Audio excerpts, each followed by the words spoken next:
Salve, salve família, aqui quem fala é o Lutz do canal Cortes Podcast e no meu primeiro mês monetizado eu já fiz $3.000 só seguindo o que esse cara fala no curso dele. Então se você quer ganhar dinheiro com internet e YouTube sem nem precisar aparecer, confere o primeiro link na descrição. Agora, eu nos meus estudos, mas não agora que eu não tenho mais visto sobre isso não, mas quando eu era mais jovem eu me pegava muito assustado com certas coisas e eu queria saber se tem algum fundamento. O Papa João Paulo II, quando ele foi enterrado não, né? Quando ele foi sepultado num túmulo que tinham várias camadas, né? São várias camadas de caixão. Tem uma parte de chumbo, tem uma parte de um outro tipo de madeira, enfim, são várias camadas e ele está num local que ele é monitorado 24 horas por dia. Inclusive, se você for na internet e procurar, consegue achar. Tem câmera 24 horas ali passando assim tal. Você já chegou a ver alguma coisa que explicasse esse mistério todo em cima desse ritual? Existe uma lenda que ele vai ressuscitar. Eu ouvi falar. Que ele vai ressuscitar, mas isso é lenda, isso não vai acontecer. Sim. Né? O que vai acontecer, no meu entender, é a questão de uma profecia de Apocalipse 17, né, que fala sobre o oitavo rei. Esse oitavo rei, ele vai ser o falso profeta que vai dar apoio ao anticristo. Né? Então, para ser um falso profeta, seria um falso líder religioso.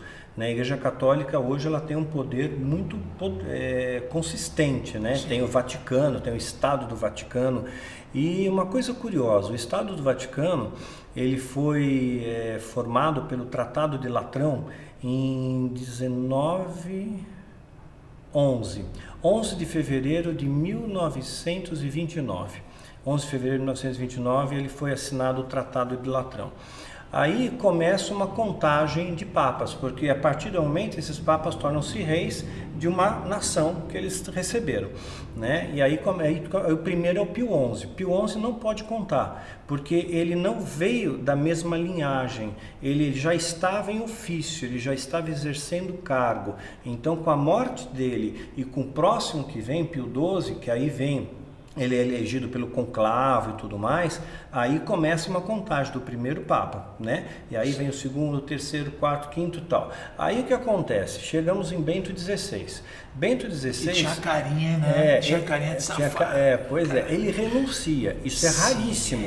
Mas quase 300 papas passaram antes dele e não renunciaram. É uma coisa muito rara. E ele renunciou em que dia? Não sei, puxar a memória eu sei que é difícil, né? Mas ele renunciou exatamente no dia que o Tratado de Latrão foi assinado.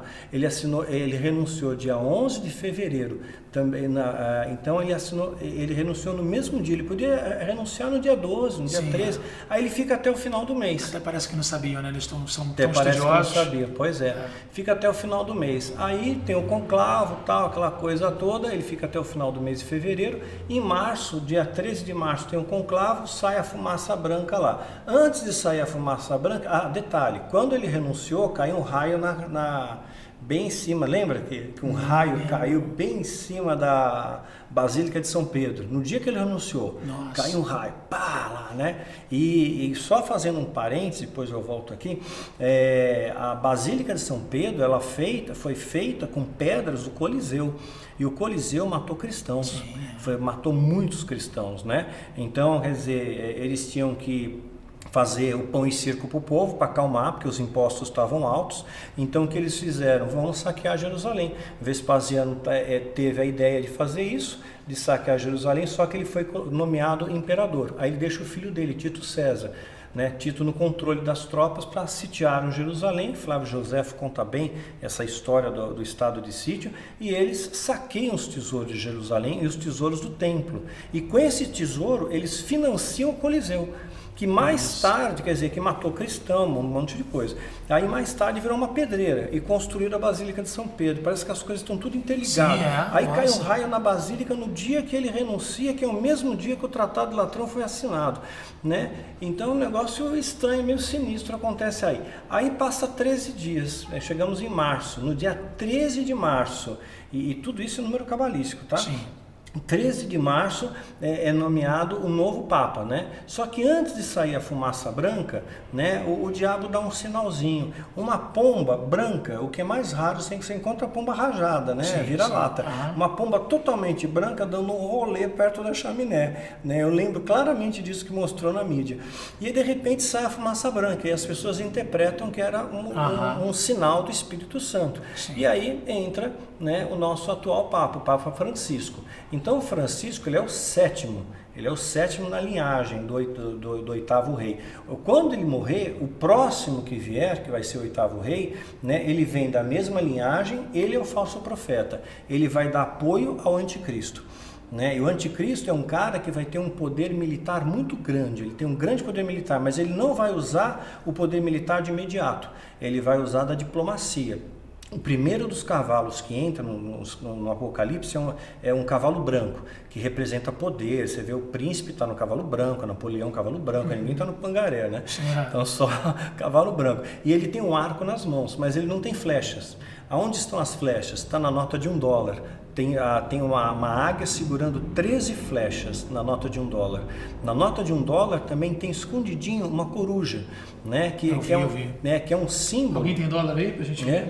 Porque é um símbolo de conhecimento, coruja. Só que é uma ave noturna, então é conhecimento noturno, conhecimento das trevas, né? E está escrito em latim, Novus Ordo Seclorio, Nova Ordem Mundial, começa pelos Estados Unidos, que tem um grande poder bélico, né? Então, inicialmente, ele não vai usar isso, né? Ele vai usar. Você acha que o anticristo vai vir dos Estados Unidos? Vai vir dos Estados Unidos. Sim. Né? Tem 9 preparados para isso, né? 8, mas eu fui substituído, né? Então deve ter outro. Pelo mundo inteiro? Não, são os principais líderes, né? Principais líderes, eles estão posicionados aí para ocupar a posição. Então, aquele que tiver mais favorável, mais bem na fita, né? Ele se destaca. Todos os outros catapultam ele para cima. Sim. Né? Agora, em relação a gente mantendo esse assunto da parte apocalíptica, o lance da marca da besta, tem muita gente que já não quer tomar vacina do Covid hoje em dia, com medo de ser a marca da besta. Ainda não, né? Ainda não. É um ensaio. Nós estamos fazendo parte de um grande laboratório, de um grande ensaio. A pandemia existe, né? Existe, tanto é que está morrendo pessoas, né? Mas acontece que é um grande ensaio. Então eles estão ensaiando a população a ser assim obediente. Você tem que tomar, eu vou usar até outro termo, que senão eles censuram o vídeo, né? Eles vão tomar a picada, né? Então eles sabem que eles têm que tomar a picada, porque tem local, tem empresa que não deixa você trabalhar se não tomar picada, né? Você não pode tirar passaporte para certos locais se você não tiver picada. Então já tem algumas restrições. E como saber qual picada não tomar por conta dessa marca da besta? Pois é, nesse momento nenhuma delas tem efeitos comprovados, nenhuma delas passou por todos os testes. Para você desenvolver uma picada, você leva de 5 a 8 anos, né? Mesmo com toda a tecnologia, 5 anos pelo menos, né? Você não desenvolve assim a toque de caixa. Então desenvolver a toque de caixa, que tem um interesse econômico, né? Tanto é que falaram muito em cloroquina, né? Porque o interesse econômico é enorme nisso, né? Imagina, compraram trilhões da droga, e agora não acham evidência científica para provar. Quiseram até mesmo mudar, acho que você sabe disso, mudar a bula da Anvisa, para a Anvisa mudar a bula para dizer que a cloroquina valia para a Covid, o que não vale. Né? Então você vê só a pressão política e quanto dinheiro que tem por trás disso. Quanta grana que tem, né? Quer dizer, faltou oxigênio em Manaus, não foi foi pura negligência aquilo ali, né? Sabe? Falta de planejamento, né? Então, enfim. Aí, atualmente, nenhuma tem efeito comprovado, né? Não passaram por todos os testes, né? Acho que a da Pfizer é a mais confiável, que passou por testes mais robustos, tal. Parece que essa é a mais confiável.